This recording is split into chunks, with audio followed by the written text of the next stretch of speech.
How can you be Filipino and not speak Tagalog? But I say, how can you be Filipino and not know how to cook adobo?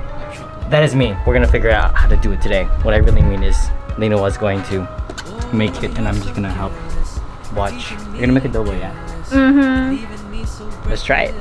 One. A little bit of backstory on my Filipino heritage. So I grew up in the States. I was born in Hawaii, then moved to Japan for 4 years in Okinawa Middle School and high school, and then college all in Tokyo. But basically, I'm super whitewashed. Not really, I would say. More, I just can't speak Tagalog and make adobo because I never helped and I never decided to learn. But we're gonna fix that today. Right, babe? Yeah. One day we're gonna learn Tagalog together. Chodayo. Very good. You're washing dishes. That's the perfect wife. Proverbs 23. This is what they're talking about here. That is a good one there. Anyways, we're gonna learn how to cook adobo today. Respect to all the moms out there. I love moms. Ready for 8 kids? It's already been prophesized. You guys want some chicken? Chicken, boiled eggs, potatoes, onions. All this ingredients. This is kind of part of a series where I'm trying to figure out how do I be authentic on camera. But first, before that, how do you even be authentic on camera if you don't know who your authentic self is? I'm kind of in this weird middle ground where I don't feel entirely American. I don't feel entirely Filipino. And I've lived in Japan for so long, so it's like, really, who am I, right? And I feel like a lot of people are in that kind of state. You know, you're not just one thing, a teacher, you're not just, you know, a student, you're a lot more than that. And kind of unpacking who you are and your potential is a fun process, but I think that it also takes a lot of courage and understanding that you're a lot more than you think you are. So this is step one of like connecting with my roots and my heritage, you know, stuff like that. So. Step 1. Boil the eggs. Guys, Austin proposed to me. This is a wedding ring, by the way. I proposed to you? 1 onion, 2 cloves of garlic, chicken bones, I use small garlic, like that. 1 soy sauce, 1 cup vinegar, 1 cup water, 1 baby.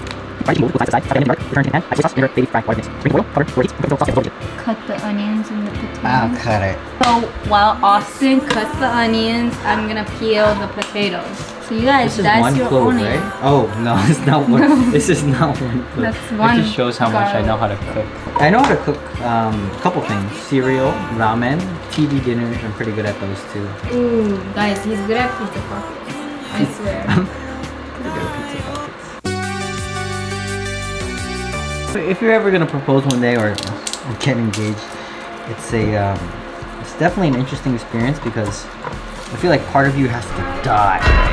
What I mean by that is, like for me, it's kind of like getting up and just moving and doing things, like learning how to cook, you know, learning how to sew, and these things. Like, you know how your dad just knows everything? It's like, how does he know everything? And it's probably because he just started doing things. I'm gonna put it in the pan.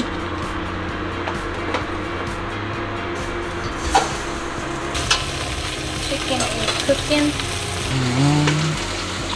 Bam! Probably good. Guys, I burnt the pan. Time to make the sauce.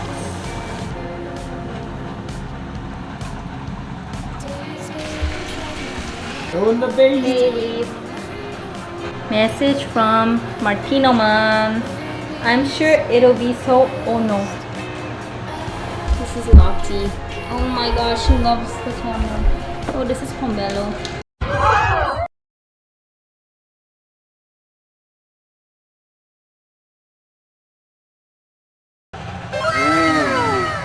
That was good. Oh, nice one.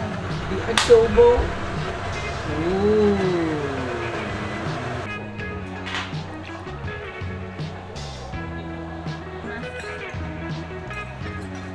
It's not too bad. 10 out of 10. Alright, in conclusion, the adobo was pretty good. A little bit salty. I ended up adding like a lot of water into my bowl directly.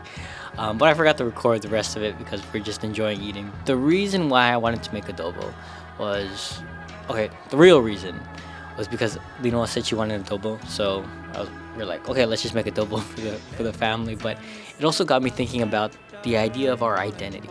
And this is something that I've been actually really thinking a lot these past couple weeks. And I guess we just had the opportunity to make a video after ADOBO. Going back, I'm Filipino American. Filipino by blood, grew up, was born in Hawaii. Well, I lived in Japan for a long time, so I'm kind of like split in the middle. And I'll say that I don't necessarily feel like I'm a part of one group. Like I'm Filipino, but at the same time I think very American, but I've lived in Japan for so long, so I kind of feel like I think Japanese sometimes. And I think that a lot of us could feel like this. Especially this past couple years, I've been trying to find myself and like, what does that mean? We're being authentic, right? But I think a lot of us feel like we don't necessarily fit into one group. I think that as we are thrown into a situation where we're kind of forced to find ourselves, like middle school, high school, college, we could kind of be led astray, and it kind of leaves us wondering, like, who are we really? And I think that's something that I've struggled with a lot, especially this past 2 years where I graduated and I'm living at home, and then everything was just kind of being like one by one stripped away. So I've kind of been left at my core of like, who am I really? And through this past experience of moving home and by the world's standards being like a very successful person, I've drawn to the conclusion that it's so important to find your identity in who you are and not what you produce. Say that again. Your value is in who you are and not what you produce. And I think that we get caught up so much into our studies or our job and how we provide for other people that we forget who we really are. For me, I'm such a like career driven, like I want to succeed and I want to get like these businesses, but at the end of the day, who am I when all that's taken away? And that's something I've learned this past 2 years. And I found that when you really understand how much you are loved and how important your calling is, you realize that nothing else matters. And so kind of going back to, if you don't feel like you fit into one group, like I was Filipino, I'm Filipino American, but on top of that I was homeschooled. Like I really didn't fit into a certain group or at like any point in my life. But I think that if you don't feel like you fit in or you don't know entirely who you are, I think that's actually one of the greatest things that you could experience. And the reason for that is because if you feel like you don't fit into one group, that just shows how much closer you are to understanding your unique purpose and your unique mission you have here on earth. And one thing that like kind of blows my mind is like, for me, I'm Christian, and like the idea that Jesus died for you so you could fulfill your God-given purpose here on this earth. And whether that's to be a mother, whether that's to be a businessman, like he went through all that just so you could experience something great that's designed specifically for you. And that just shows how unique all of us really are. And you may have that pressure of like feeling like I gotta fit in, or am I this or am I that? Am I computer science or an artist? It's like you're both. You're everything that you've experienced all mixed into one that nobody else could experience. And that just shows like how unique our lives are and how special they are. And I think that we have to understand that at a deeper level and merge like our identity in love, I would say. Like understanding that I may not be perfect and I may not produce something and I may not look successful by the world's standards, but at the end of the day I am valuable.